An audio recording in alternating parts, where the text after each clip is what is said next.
O terror pode ser explorado de várias formas, mesmo que o cinema americano muitas vezes o reduza apenas para um horror gráfico, isso quando não faz umas coisas toscas dessas. Essa porra parece uma propaganda contra a AIDS. Midsommar, por exemplo, demonstra a transformação de uma pessoa através da inserção num ambiente maligno e hedonista.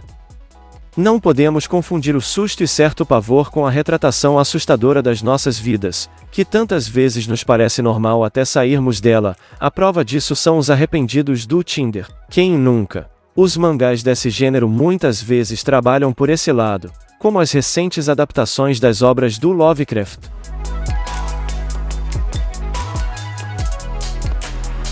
No entanto, num meio tão desgastado e repetitivo, haveria um autor capaz de não simplesmente fazer você sentir medo, mas de fincar na sua cabeça pensamentos recorrentes sobre o mal no seu dia a dia, na simplicidade.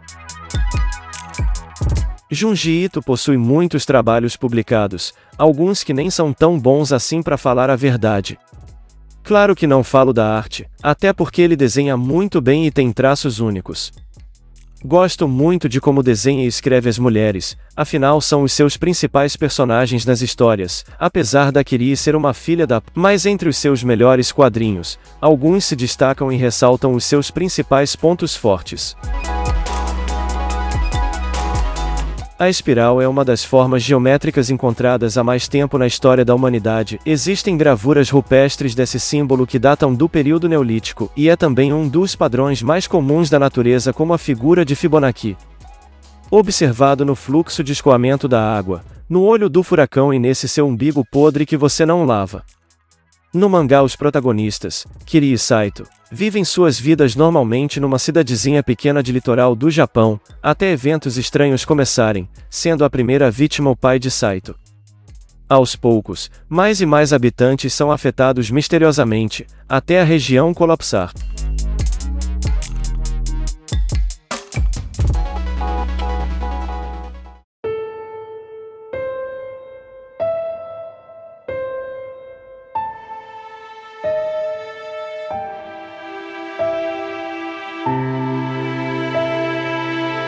No oculto do ventre, o feto se explica como o homem, em si mesmo enrolado, para caber no que ainda vai ser. Corpo ansiando ser barco, água sonhando dormir, colo em si mesmo encontrado. Na espiral do feto, o novelo de afeto, ensaia o seu primeiro, infinito. Esse poema ressalta a espiral, em relação ao homem, como potencial. Na filosofia de Aristóteles, tudo que virá a ser necessita de potencial para se tornar, existindo, então, uma conexão da causa e efeito. A mulher pode ter filhos porque essa capacidade já existia, mesmo enquanto ainda não era mãe. O pai é causa do filho da mesma maneira que o filho é causa do pai, senão seria apenas um homem, ou então um corno, né?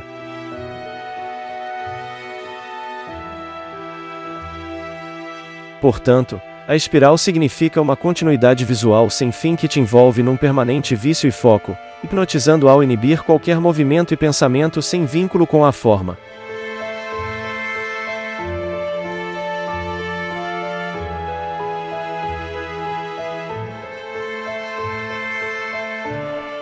Me enchem de um senso de mistério. Como mais nada na natureza, como nenhuma outra forma. Quando está fixado, ele não nos ouve. Ele só olha, dentro da espiral. Bem, nesse momento, você pode estar se perguntando em ué? O que o Monarque tem a ver com isso? E não, esse vídeo não é um clickbait, eu prometo.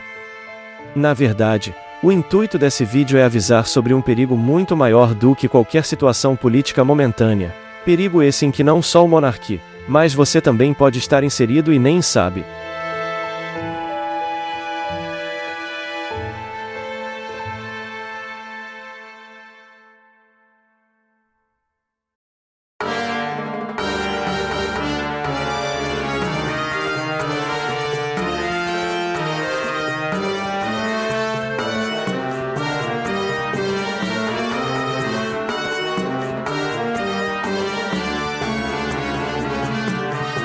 Nas nossas vidas, temos preocupações em diversas áreas.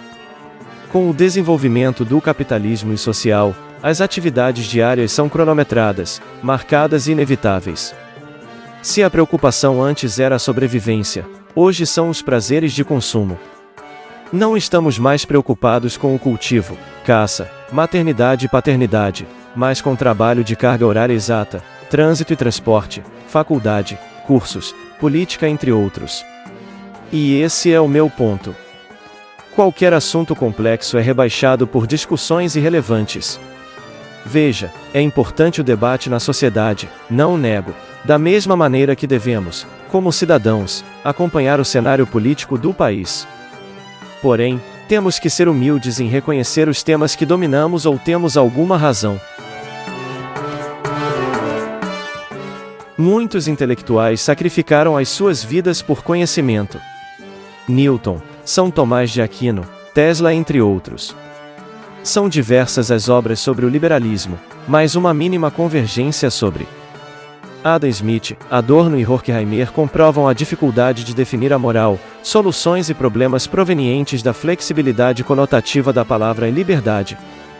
À medida que novas tecnologias e práticas nos ajudam, também criam novos problemas, é da natureza delas. O problema da democracia, mesmo que possuidora de qualidades, é a inabilidade daqueles que elegem, mas não por culpa de todos eles, até porque, como no livro É a Vida Intelectual, não podemos julgar aqueles esmagados com tarefas cotidianas, e, por isso, não têm energia nem tempo para estudar uma cultura elevada.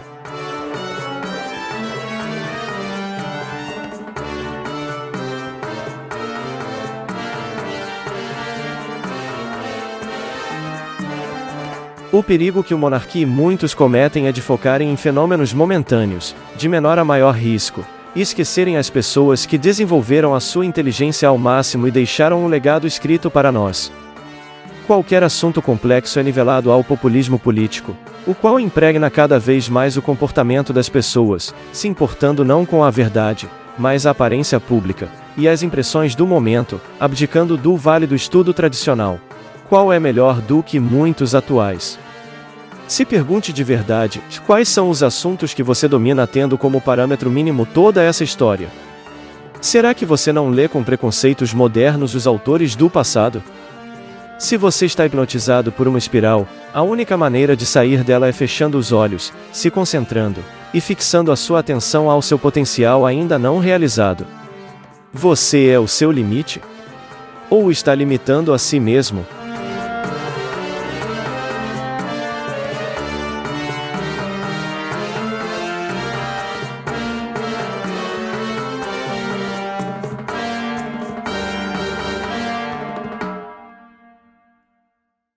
Se você gostou do vídeo, se inscreva, comente, compartilhe e curta. Dessa maneira, o meu conteúdo poderá continuar e melhorar, eu prometo.